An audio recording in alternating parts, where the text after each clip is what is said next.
I don't know what language they're writing here. Some people are writing some Oh, other that's language. Indonesian language. Oh, okay. They are from the group. They are from my group. Yes. So we Okay, got. share. I can hear. Thank you, Amrit. Yes. Um, so Lynn is the admin of WAFM group. I will. This is her website. And Lynn, you're most welcome again. Please introduce yourself a little about your background. Hi everyone. Thank you so much, Pretty. Pretty Ning. Shall I call you Pretty Ning? You can just call me Pretty. Pretty. Pretty, yes. Thank you, Pretty, for inviting me. I don't have much to talk about my background. I grew up in a Muslim family, and of course, I'm a Muslim, and I rear as a strict Muslim. So my family already introduced me how to read the Quran since I was probably like 5 or 6 years old. So, and we have to memorize at least the opening prayer or Al-Fatiha, and everything has to be memorized. You know, when you see the Muslim praying 5 times a day, all of those prayers in Arabic you have to memorize. You don't have to understand what you were praying for and who prayed to, as long as you memorize. That's all that matters. So my basic understanding is, Lynn, that you're from Indonesia and you're an Indonesian Muslim. I did a project on Indonesia, so I know a little bit about Indonesia, not much. Well, how do you learn about Indonesia? What did you find out about Indonesia? I remember I took anthropology as one of my subjects in engineering. We had to take two subjects which were not connected with engineering. So anthropology, you are those people, anthropologists, who go and live in a culture which they don't know about and quietly observe that culture without affecting their culture, like not introducing their own habits and just quietly observing them. And I read one of my chapters was on Indonesia, that this anthropologist lived there and he saw how people fought those cocks and roosters fighting with knives stuck on their legs and things like that. So Yeah, that most likely that would be in Bali Islands, where you will find a lot of rooster fightings, and that's become a tradition in Bali Island on the rooster fighting. But in most of part in Indonesia, we don't do that anymore. Um, Indonesia are the most hospitality people. I mean, the majority, the average people.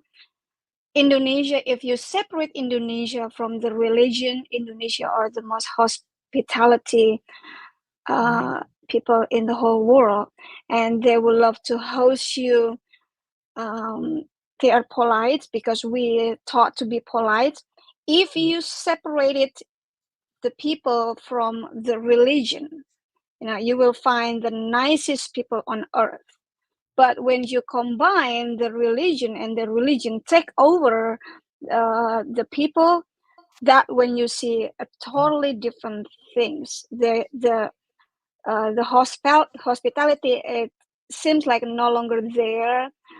The nicest people, it turned to be the most deceiving people.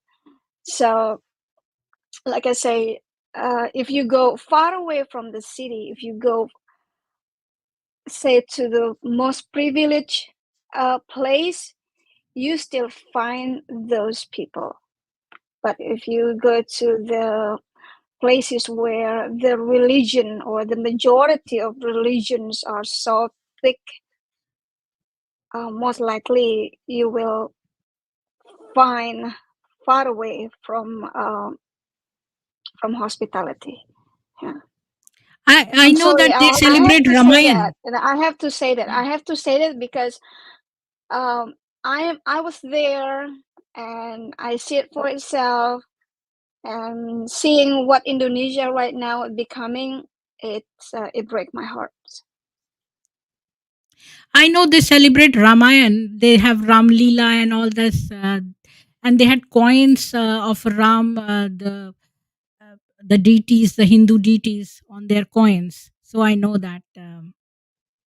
So Yeah, the majority of Hindu, people in the Bali Indonesia are Island, Muslims. yeah, the majority are Muslims, Mm. but they are, like I say, Bali Islands still hold the how do you call it? The Hinduism, still hold the tradition, still hold their ancient religion, which is Hindu, and they are very hospitable. I mean, the nicest people. Many times I went to Bali Islands before Islam infiltrate Bali Island. Bali Island can be the safest place that you can be, but since Islam's of infiltrate Bali Island, it's like no longer different than any other place in Indonesia. You have to be really careful, and a lot of pickpocket, a lot of trickery trick, in Bali Island. You just have to be very careful. If you don't know anyone in Bali Island, I suggest you not to go. If you know somebody, then that somebody has to be somebody that you trust and knows around Bali Island. Then you can go to Bali Island. I So myself maybe cannot go there. it's because people are dependent on tourism, and that's their Yes, only means of yes. So you yes, grew up in a very strict Muslim environment. And how many correct. siblings were you? I'm by myself. I'm You the were the only only child. child? Wow. Yes. So you had to memorize Quran without understanding the meaning. You don't need to understand.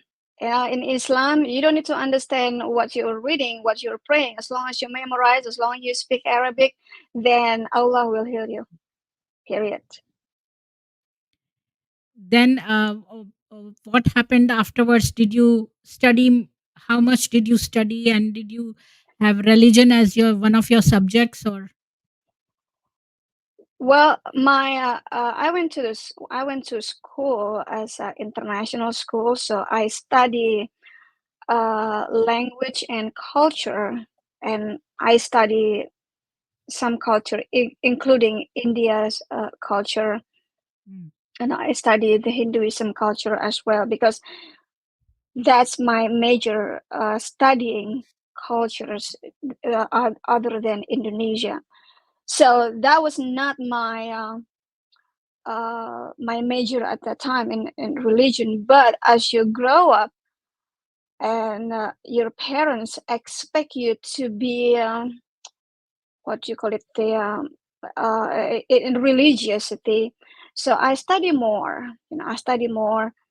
I finished just reading the Quran from Al-Fatihah to An-Nas, which is from Surah 1 to Surah 114, from 1 juz to juz number 33. mm, I finished those, and the ustads, or the leader of the Islamic community, allow me to teach how to read, from Arabic alphabetical to the fluent one.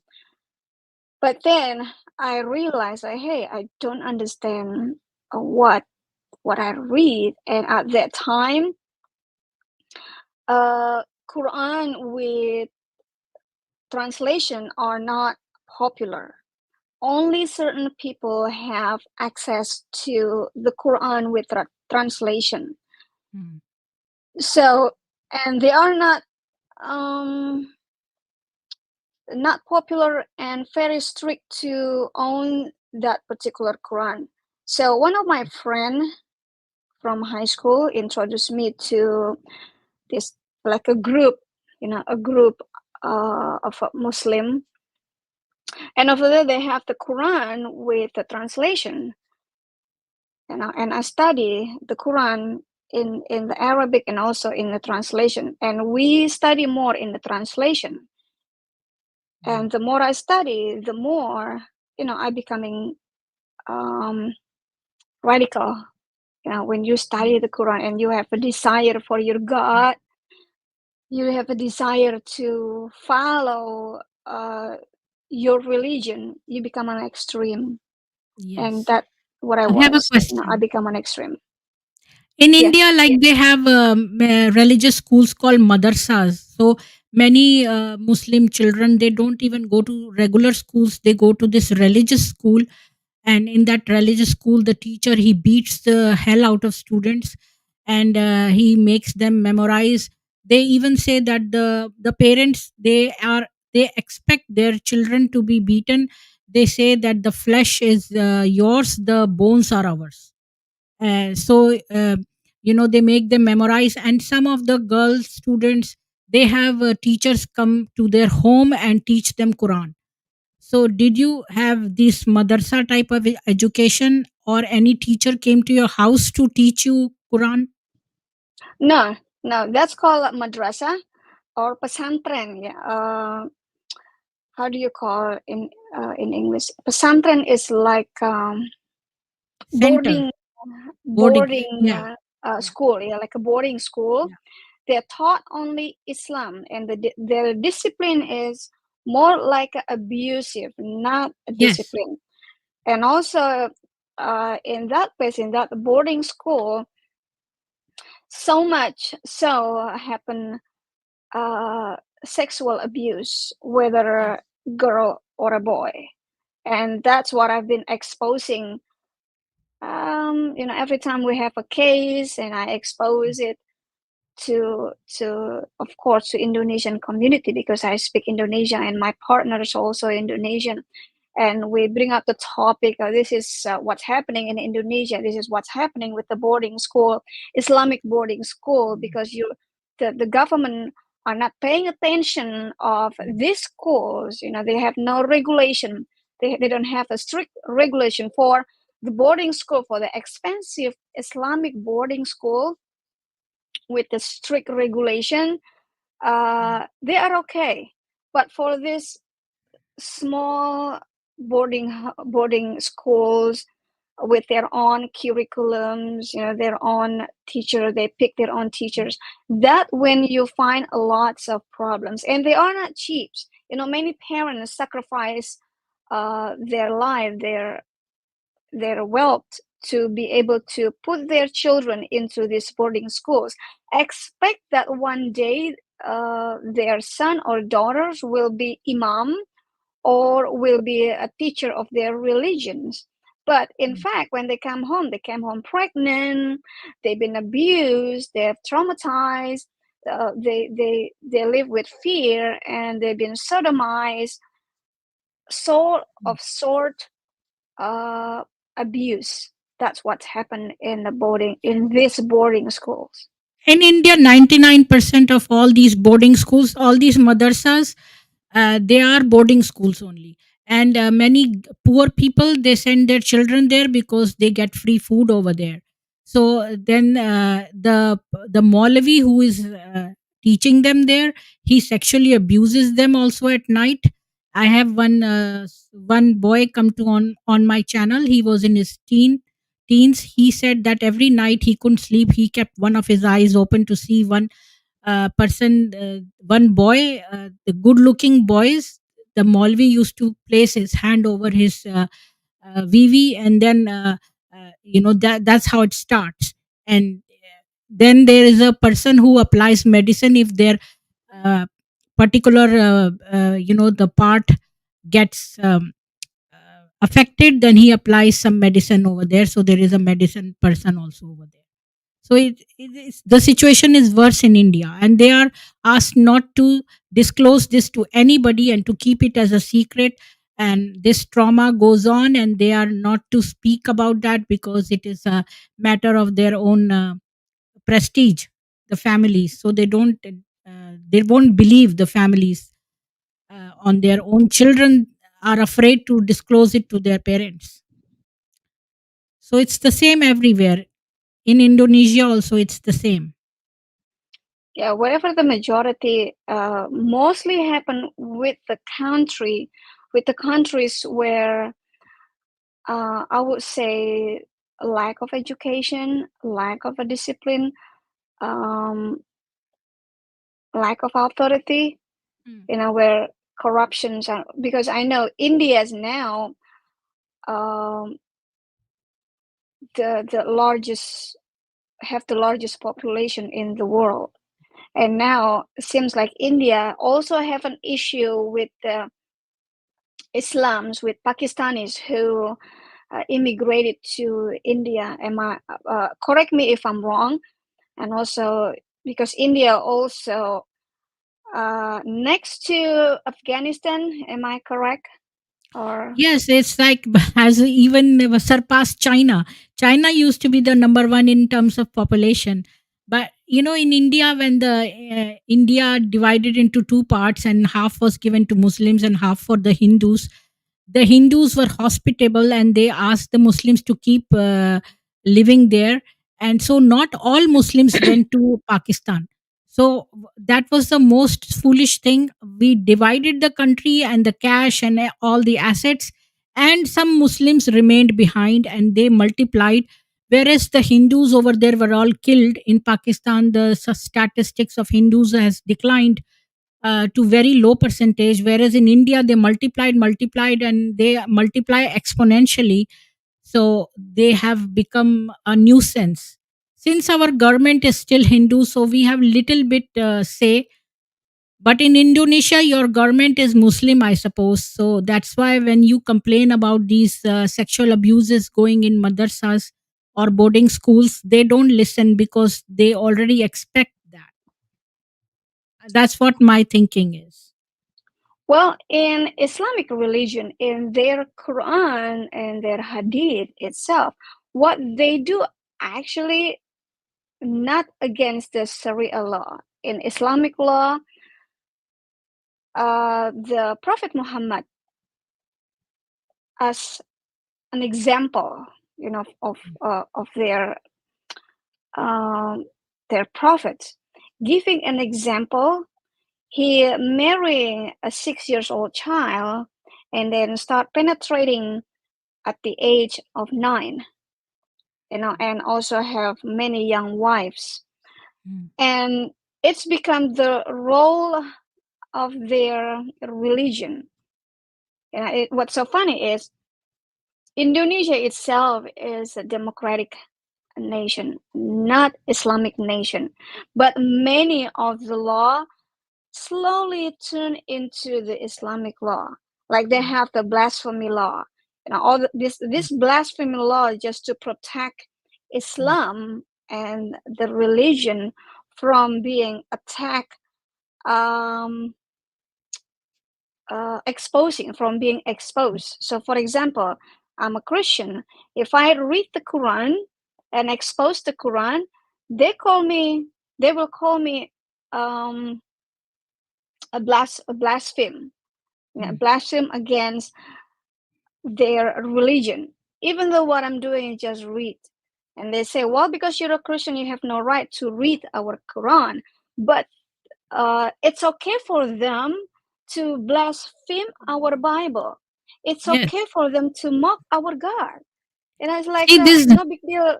It's exactly like no big deal if you mock our Jesus. It's no big Mm. deal if you're threatening our lives. But it's a big deal if we just read their Quran. The blasphemy law is not to protect Islam but to attack others. This, later on, as time goes on, they will start attacking and killing people, and then they will say that he has, blasphemized or he has said something against Islam, even though that person has not said anything. So this is their modus operandi. They start with this, that, oh, you have said something against Islam. Later on, it will become like they will, for no matter, they will just decapitate a person and they will say that, oh, he said something against Islam, even though that is not true. So this is just a strategy to kill other people without any cause. I think you're right. That has I happened. think you're right. Yeah, I think Yeah. you're right when you See, in say that Pakistan, it happened. blasphemy law. Yeah, This I think you're person right didn't when you know. say Yeah, he had seen a poster and he just thought that the poster he didn't understand it, and he just removed or did something, and they killed him brutally. So that's just a strategy. yeah, yeah. I say it again. I think you were right when you say that the blasphemy law is not to protect their religion, but to attack other people when they start speaking out against their religion. And I think you're right because one of my friend, also an ex-Muslims, he he was reading the Quran, Surah 71, about Al Jinn. It's called, the Quran's name is the Al Jinn. Reading that the Prophet Muhammad was surrounding by jinn, by jinns, by surrounding by jinn, not by the angels. And then when you read the Quran, you're inviting jinns to come to you, to listen to the this reading of the Quran, and which is true. By by that statement in some of his YouTube YouTube monologue, he charged for 10 years in prison. And then during the trials, he was abused in jail. He even forced to eat somebody else's feces, and he was beaten, broken bones, and then now he experienced more illness in jail. His body is fall apart. So what they mean to put him 10 years in prison, they expect him to die in jail, in the prison, so he will no longer expose Islam. And also it's a way to expose, it's a way to threatening, if you do this to our religion, this is what's happened to you. And this is the reason why a lot of Christian apologetic in Indonesia has to be really careful what they say. They have to hide their face, fake name, and they have to use a VPN so they cannot locate whereabouts their location, because the police are constantly tracking these people, whoever expose Islam. And you will find a report, this Muslim report this is happens all the time. Yeah, and you don't have to do anything, just expose, just say Islamic prayer, and then you eat, for example, eat pig, you eat pork. They call it blasphemy law. And one Muslim, she ate pork. It just kind of chewing a little bit pork with Bismillahirrahmanirrahim, with the opening prayer, and she got sentenced to jail for, I don't know, maybe like 3 years, just Yeah. for saying Bismillahirrahmanirrahim and eat pork. That's ridiculous. In Saudi Arabia, if they are having this Ramadan or the fasting month, if they find you eating food, they will put you in jail. So they impose their religion on other people. That's true. Yeah, it's happened in Indonesia in Ramadan, where it's the whole month of fasting. The police are tracking down every restaurant who open in the midday. Ridiculous, really ridiculous. Other religion who are not Muslim, they forced to starve.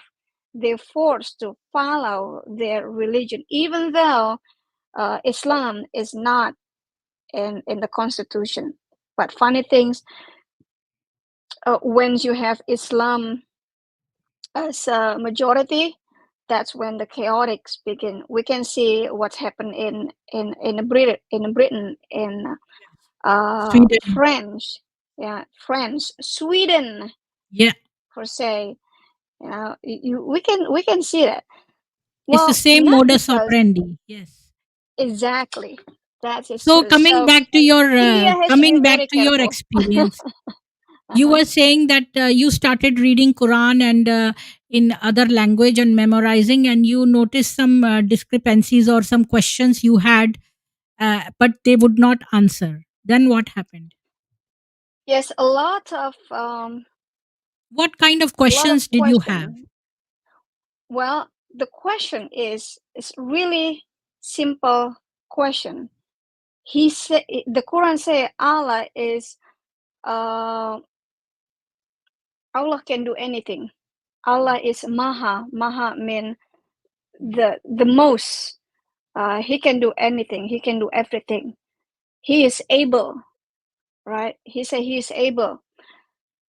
But then the other things, the other in the Quran also, that you cannot talk to Allah. Allah is not a human. And there's some in Arabic, when we translate it, Allah is the most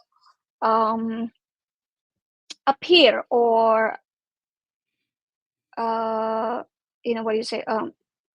He can appear. He was born. So my question to my ustad, if Allah can appear, how come in the other Quran say you cannot see Allah, you cannot see God, you can only see God when you die? But in the other scripture that Allah is appear as a man, with the Okay, green in shirt. what in Quran? Do you know the verse where Allah appears as a person? I don't remember. Hmm. Maybe one of my friend in the chat room able to say that Allah is appear, and in the names of Allah, 100 names of Allah, it's appear that Allah is a Khairul Makirin. Yeah. Khairul Makirin is Allah is the best deceiver. My question, if my God is the best deceiver, it could be that he deceived me into this. The question is on and on and on and on going. And then every time I ask my ustads, my teacher, but all of this question, he said that the Quran say you're not allowed to ask any question concerning the Quran, concerning Allah and Muhammad, or you're going to leave Islam. So in another word, you're not allowed to have any question. Yeah. I just know that these are the different Quran verses that say that Allah has eyes, He has two right hands, He has a shin, He has a foot, He has a face. That means you can see Allah. Yes. It has appearance. It has Yes. a physical appearance. Yes. And He's And seated on a then throne. And He's seated the on a throne, throne and it is held by a. So all these things means that He is a person and He's sitting. he's a person. He's a Hmm. person. And also in other, the Quran says that Allah sitting on the arshi. Hmm. Arshi means water. Yes. What is the biggest water in the world? It's in the ocean, Hmm. right? That Allah sit on the arshi. And the other Quran say that Satan also sit on the arshi. So who is really sitting on the arshi? Allah or the devil? Because both of them are sitting on the arshi. So, So those what other questions. questions? This was one of your questions. What other questions did you have? The other question, I have so many questions. The other question, when a lot of people claims that Islam is the religious of peace, the religion of peace. Mm. Islam is peace. Islam is love. But when I see the Quran itself, when I read it with my own understanding, which is an Indonesian translation, there is no way that Islam can be a religion of peace. when in the Al-Ma'idah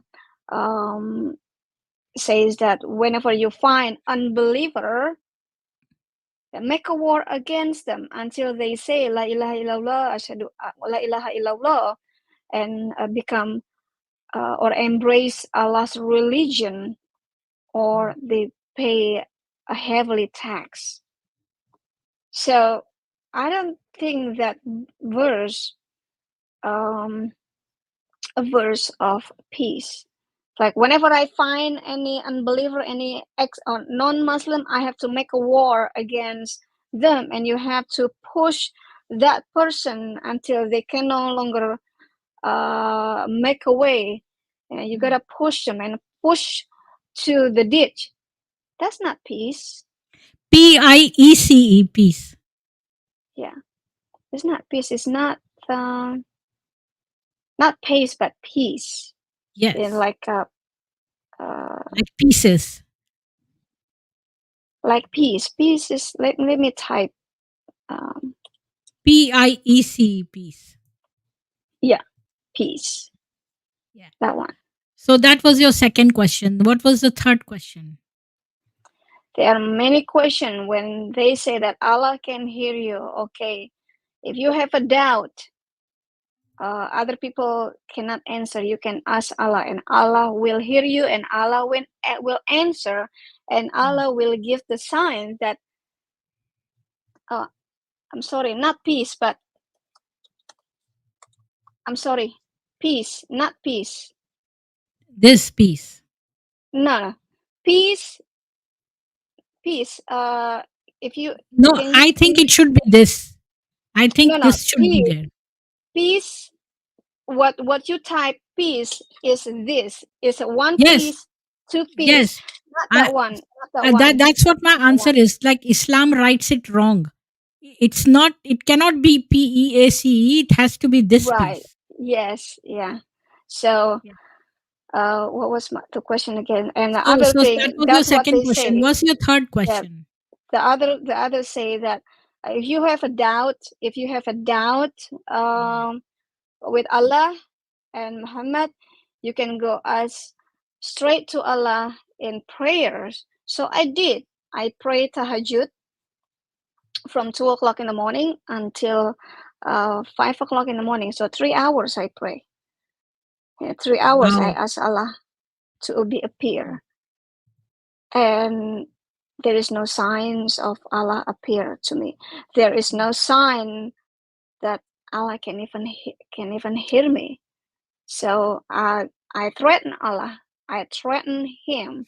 If I don't hear you until the roosters shout, the roosters awake, then this is my last day to worship you. And then until the end of my prayer, I don't hear anything. 3 hours I pray, from 2 o'clock in the morning until 5 o'clock. And that's it. It reminds me of one guy. He came to my channel and he was very, very poor, and he prayed that he had a small piece of land on which he did farming, and he was so much in debt and he was so poor he didn't have money to even eat food, and his a piece of land didn't grow anything. So he prayed to Allah whole day. He said, "I'll give me something," but nothing happened, and he said he was so passionate about God appearing, Allah appearing, and he asking for even necessary food to survive, but he didn't. And then these Maulavis or these Islamist educationists, he went to them for help, and they said that they would buy his land, and that too they didn't give him the land. They didn't give him money for land. They gave him very little money, and that's why he left Islam. I just was reminded when you said it's phenomenal. It's become phenomenal. Back in 1999, when I left Islam, the population, the percentage of Muslim in Indonesia was probably 90% Muslims in Indonesia. But now come to reality that the Muslim population, this is not including those who hide their identity as an ex-Muslim, down to 80%. So since 99 until today, the population, the percentage of Muslims is low to 10%, and that's a lot of people. And that's not including those ex-Muslims who still hide their identity. In fact, we just baptized one ex-Muslims from the boarding house, and she was a teacher from the boarding house. And then she come at the conclusion that Islam is not for her. So we baptized her, and now she's on our discipleship. And praise God.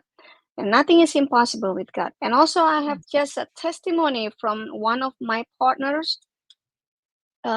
He also an ex-Muslim. Since he left Islam, the governments, the neighborhood, are neglected him and his family. One day when they just finished worship on Sunday, because we do worship on Sunday, he only have, say, in our money like 30 cents. That's all he has, 30 cents. So with the 30 cents, he has 2 children, so 4 that he has to feed. With the 30 cents, he bought 2 packets noodles, and then they cooked those 2 packets noodle and divide it into 4. And he asked God, he asked Jesus, and he basically asking, Lord, what am I going to do? I don't have anything anymore. What about tomorrow? How am I going to feed my 2 children and my wife? Because I'm as a head of the household, I have to supply their needs. And then not long after that, somebody's knocking the door to say, hey, do you want to work tomorrow? It's like a labor work, So he got a job. The next day, he got a job. And in half a day of work, he was able to receive $80. That's a praise God. His prayer answered. So coming back to your story, so you had these 3-4 questions in your mind, and you went to the ustads, and they were not able to answer. So you thought, Nope. let me leave Islam. Well, not just that, seeing the horrific tragedy on 98. If you check on the May 98 tragedy in Indonesia, you can Google up, and that's also what made me decide to leave Islam, because on the May 98, the tragedy 98, that was a plan by our group. I joined the hidden terrorist group, and that was a plan. You can check You mean on this the one? May. This one? Yes, yeah, riots of Indonesia. That's what's happened. And one of my friend's sister, yeah, he's Chinese. One of my friend's sister was raped on the street. Mass rape on the street while she's about to leave her campus in West Jakarta. But she was a Muslim, then why was she raped? She was not a Muslim. She was not a Muslim. She was Chinese. Oh. So she must not be wearing a hijab. Most times I think that, the Muslim women, they say that, oh, hijab is our choice, but they want to demarcate these Muslim women so that the other ones are raped and not their own Muslim women. because once they are Well, at raped that by time, mistake, they cannot claim it as a rape, but they'll be charged for adultery. So that's why maybe at they this wear time, hijab. it's a different thing. It's at this time, it was a plan to attack Chinese, especially a Christian Chinese. You know, if really Islam is the religion of peaceful, that's not going to happen to my friend's sister. She was a mass rape, a gangster rape on the street, and they left her naked on the street. So you said you No. joined this terrorist group, and so Yes, you felt offended that the group that you joined mass raped a Chinese girl. it's not. It's not exactly on my people from our group. This is from just the Muslim in general, because they believe that they have rights. Because the Muslim believe that they have rights of these people. The Prophet Muhammad say, fight them whenever you find them. Fight the unbeliever whenever you find them. So they have right to rape. They have rights to rob, to kill. That's what they do. Hmm. And then at the same time, it happened to one of my friend's sister. So that give me a think, like a light bulb's on. Hmm. What is really going on with my religion? What is my religion really? What is it? So those questions kind of builds up, and no one can answer. And also at the same time, when I was in Islam, my career is like stuck. I never have. It's like the religion stopped me from having career as a women in freedom. Yes. But as soon as I leave Islam, I become uh, You can choose any independent career. thinker. Yeah. Yeah, I become an independent thinker, Yeah. and then when I see where my career start going up and going up and going up.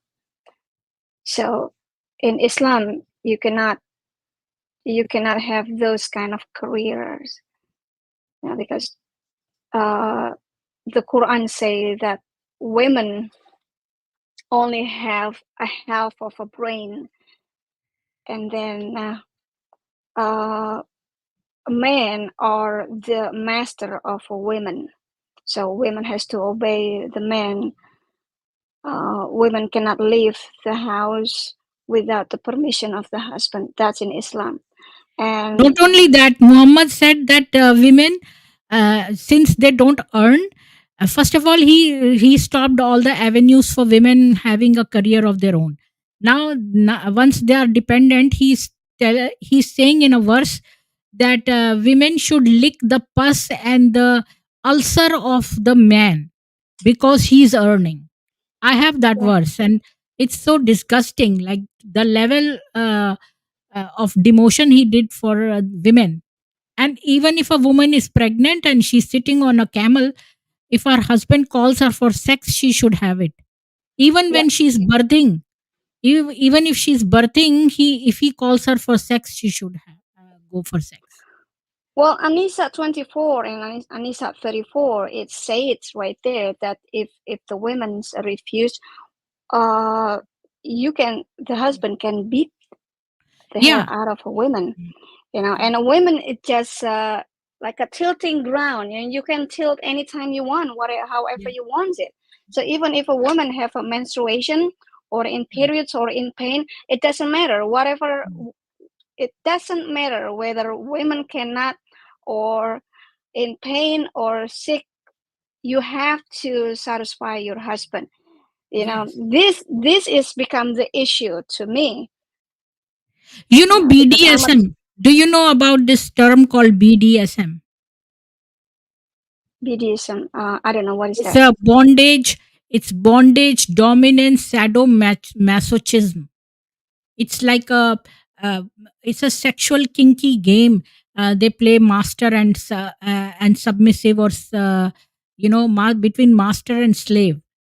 So Oh yeah, if yeah. somebody asks me to define Islam, I would say just this word, BDSM. And Wafa Sultan, if you know, in her book, she says that there is no relationship in Islam. Every relationship is master and slave. She was born in Arab, and she says that people who think about this Islam in other countries, she says they're stupid. They don't know. In Arab, every child knows what Islam is, like what is killing, and they say it openly. And she said that it is like master and slave. As soon as you talk, a father is the master, the children are slave. There is no other Yeah. relationship other than master and slave. A woman is a slave, her husband is the master. An employer is a master, an employee is a slave. So whenever you talk to a Muslim, they will first establish who is the master and who is the slave. Another thing too. I'm so glad that I left Islam. I am anti-polygamy. You know, in Mm. Islam, uh, men can have up to 4 wives, even though Muhammad have 13 wives. So men allowed to have 4 wives, and then men At also one time, allowed to. at Yeah, one you can time, have four I wives know at one a time in one person who had house. 96 wives. He would keep having Wow. four at one time. He would keep divorcing one and having a new one. So he can have any number of wives at one given time. He As should long not as have more. four at this, as long as you have four at one time, and Mm. also men allowed to have what do you call it, like a slave, not a slave, but assistants. You know, the housing assistants. You can sleep with her. You Yeah. can sleep with women in transaction or a mut'ah. Mm. Mut'ah means a Yeah. temporary marriage. Yes. Yes. If I pay you, or if a man pay the women and agree on a certain amount, men can have sex with her in agreement, and then Yes. if both of them are satisfied, then the payment, uh, has to be paid. It what's the difference than a prostitution? Yes. Exactly. And I'll tell you, Lynn, that there was this girl, this man who came on the channel once, and he said that his mother was sexually abusing him because his mother was married when she was a little girl, and his father was very old. So women are not allowed outside. So when she grew up little bit, she had started having these sexual feelings, and she started taking it on her own son.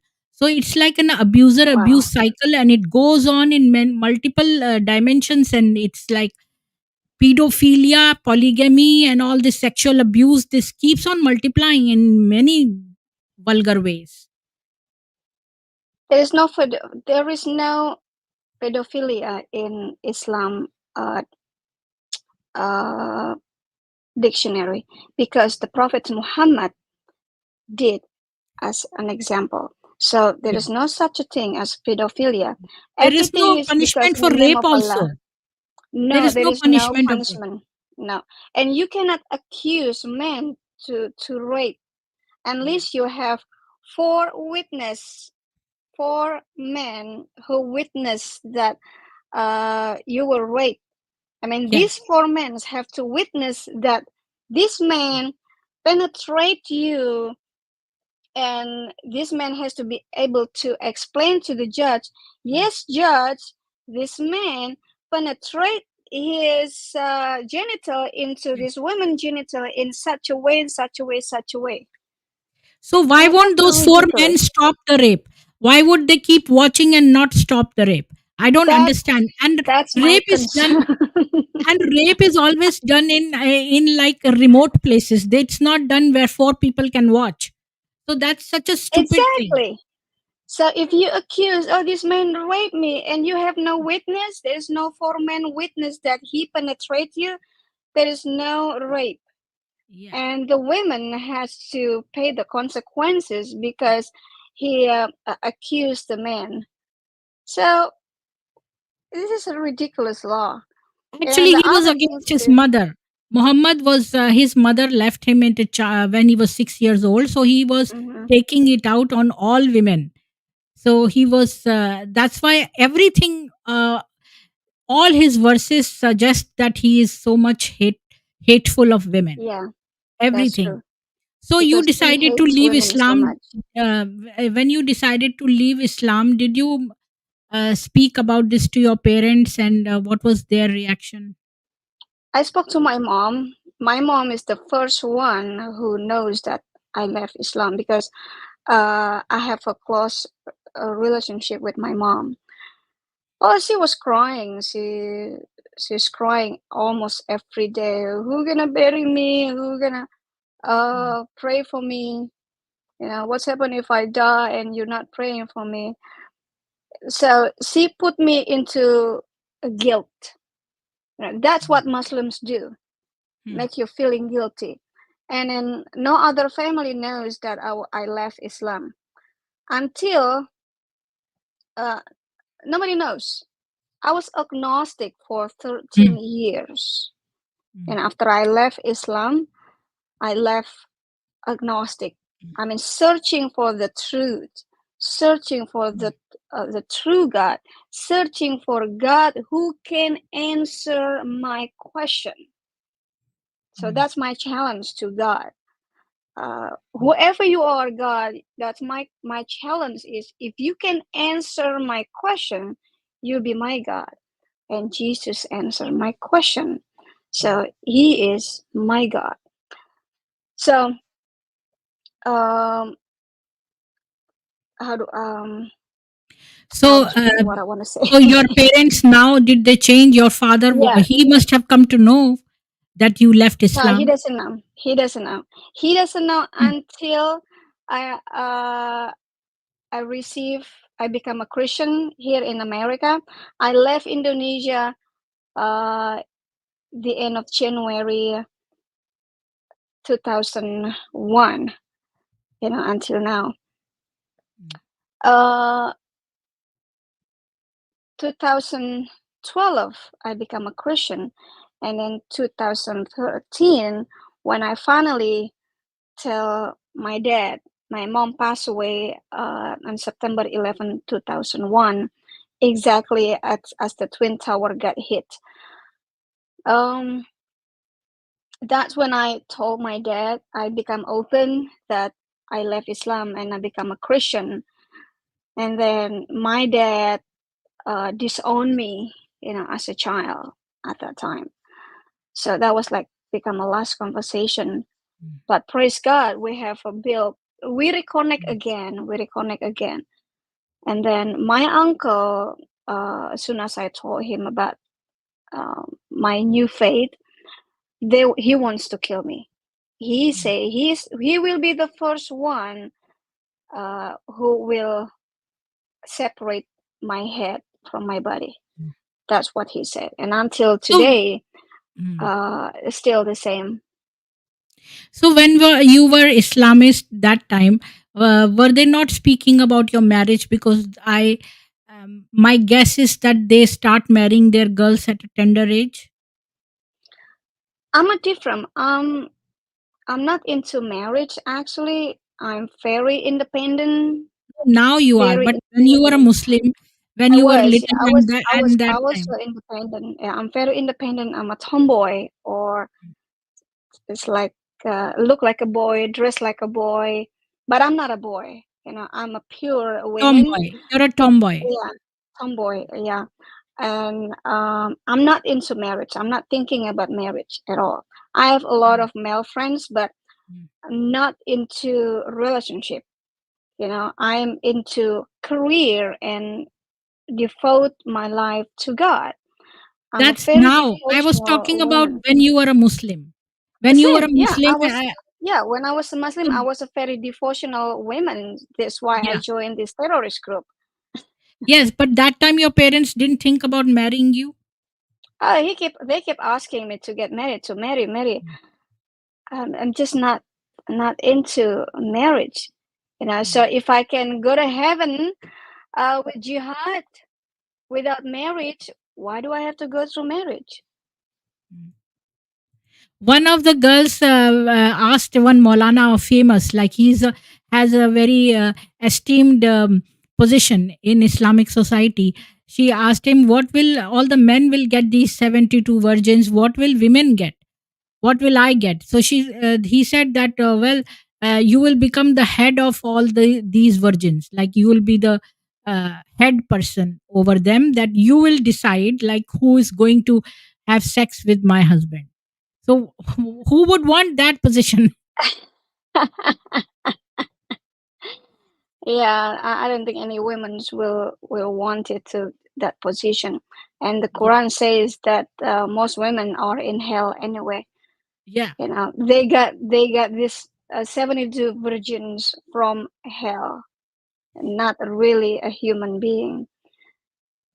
Yeah. I mean, This is just a ridiculous promise by their God.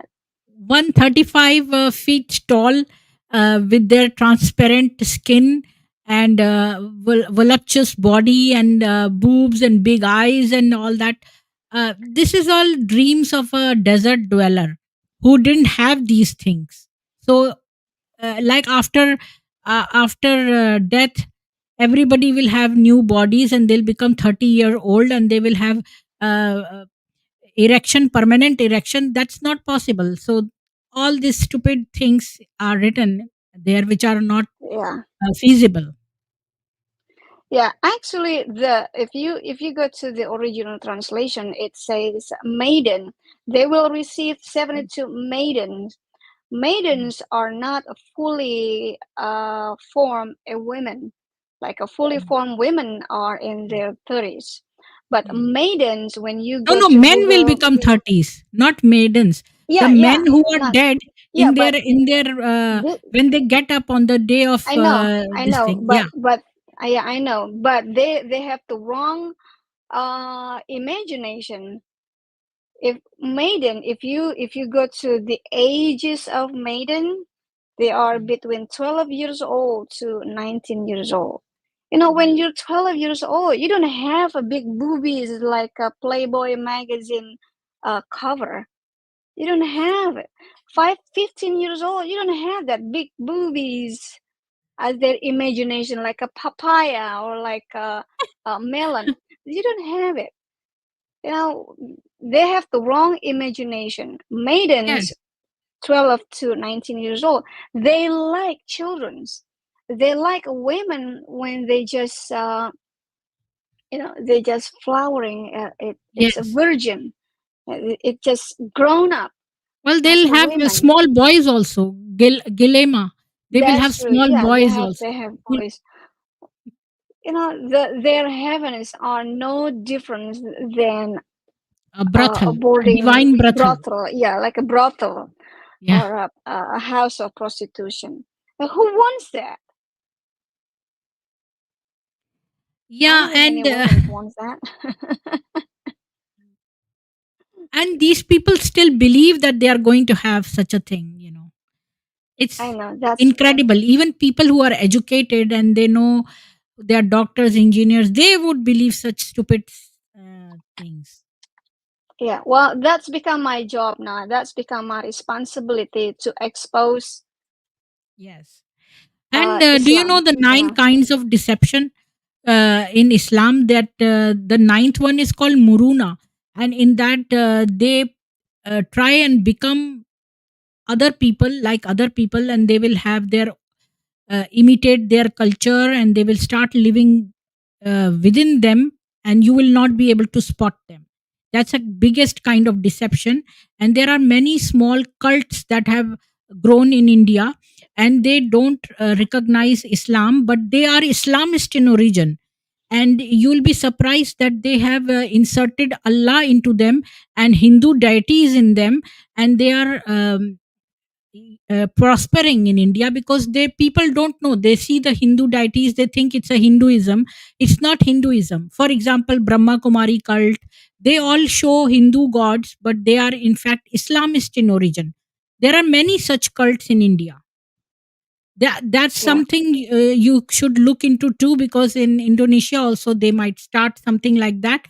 You will not know it is Islam. It will have everything, a little bit of Islam in it, and they will merge it with some other culture, and they will try and deceive people like that. Right. Like, if you don't come and in this trap, let me set 10 other types of traps. If you will not come in this one, you'll come in this one, or this one, or that one. That's one more Well, thing. there's a lot of cults, not just in India, Pakistan, or in Indonesia. Cults are everywhere.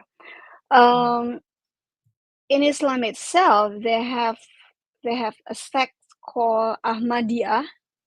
Ahmadiyya believes that Isa are already coming to the world, and they have their own prophet. So they believe that Muhammad was not the last prophet. They have their own prophets. It's called Ahmadiyya, They are not and recognized with either Muslims. They don't.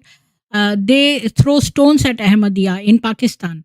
They say Ahmadiyya are not the really, people. Yeah, they are not Muslims. They say that they are yeah, somebody called Husseinis also, and there is some, Husseinis. Yeah, they have yeah, Husseinis. Husseinis. They say we are Husseini Brahmins, and they're trying to Mm-hmm. merge with Hinduism, and they call.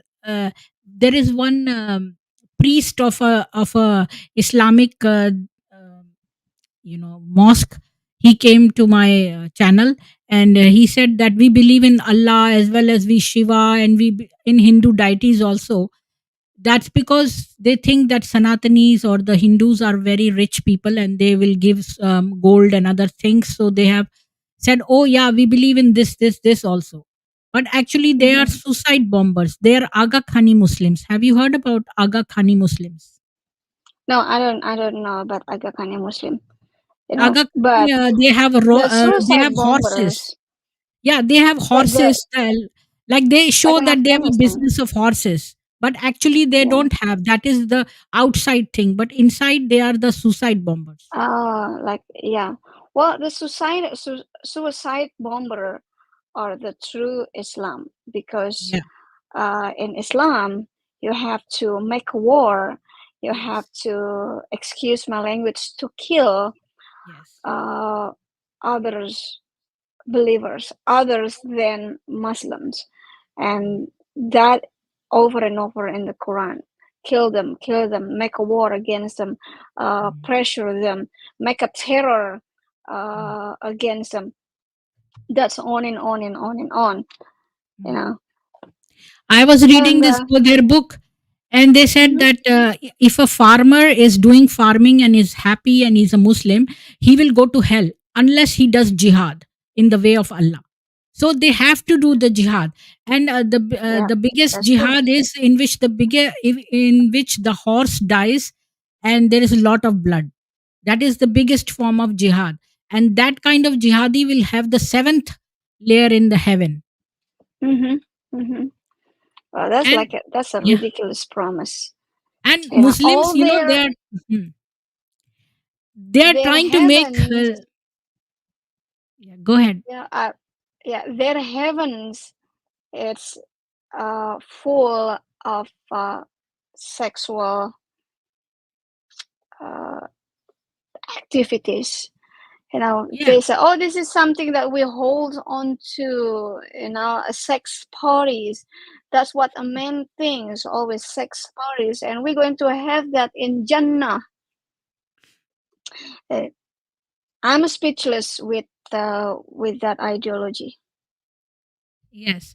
And nowadays they make excuses saying that, oh, jihad is internal jihad to kill all your.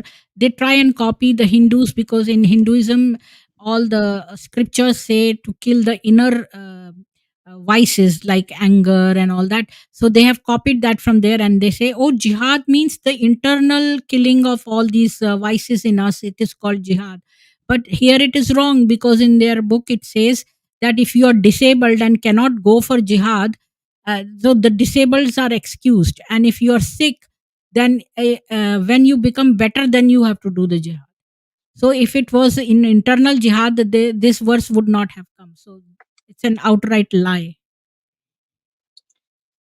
Yeah, just an excuse.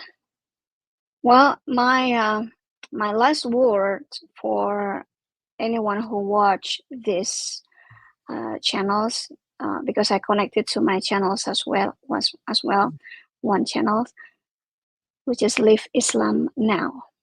You can go to Live Islam Now channels.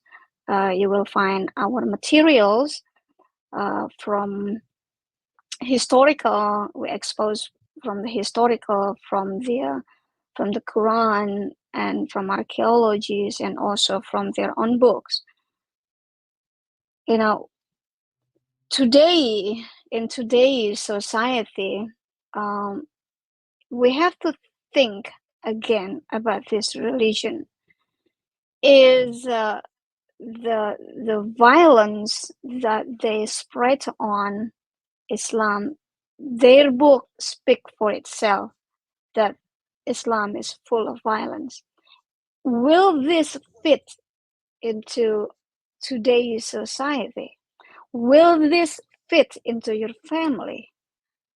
You know, you don't know Islam until you study the Quran. And most people don't know Islam because they don't know their Quran. They pray using the Arabic language and they do not understand what they are praying about. They read the Quran, but they do not understand what they've read. So my suggestion, my advice to you, study the Quran with your language, study the Hadith, and think about whether it's fit for you and your family or not. That's my challenge for you, for all of you. Challenge for everyone. So much. Thank you for coming and sharing all your experience and your story. And so, how do you feel now after leaving Islam? Do you think I that feel you good. feel That's my best decision in my entire life. Leave Islam. That's like the best decision at that time. But my best decision is when I have Jesus Christ. When Jesus Christ saved me from all wrong. That's the best decision I've ever decided. It's good to live Islam, and it's best when I have Jesus Christ. If I have Jesus Christ, I don't need anything else. That's all. so? It's been 13 years you left Islam. Yeah, since 2012 I left Islam, so it's 12 years. 12 years, yeah. And does your uncle who threatened you try to locate you in US, or anybody keeping tabs on you? Well, the whole Indonesia now trying to locate me. I receive a lot of death threats by Wow. email, by messaging, by TikTok. I receive a lot of death threats. And that's become my pleasure. That's become the joy of my life. When I receive such a hateful comments, even right now in the YouTube, that's become my joy. I love them. And the more they hate me, the more they mock me or threaten me, the more I love them, the more I want to preach Christ, the more I want to expose Islam. Yes. Well, thank you so much, Lynn, for coming on the channel and sharing your personal experience and telling about your Thank you, website. Pretty. Yeah, thank you, Pretty, for this opportunity. I appreciate it. Thank you so much. Bye. Bye-bye. Everybody who is watching, please like, share, and subscribe, and please share the stream as much as possible, because we want to awaken those people who are sleeping and who do not know about, who are seculars and they think that all religions are same. Please, all religions are not same. Thank you. Have a good day. Thank you.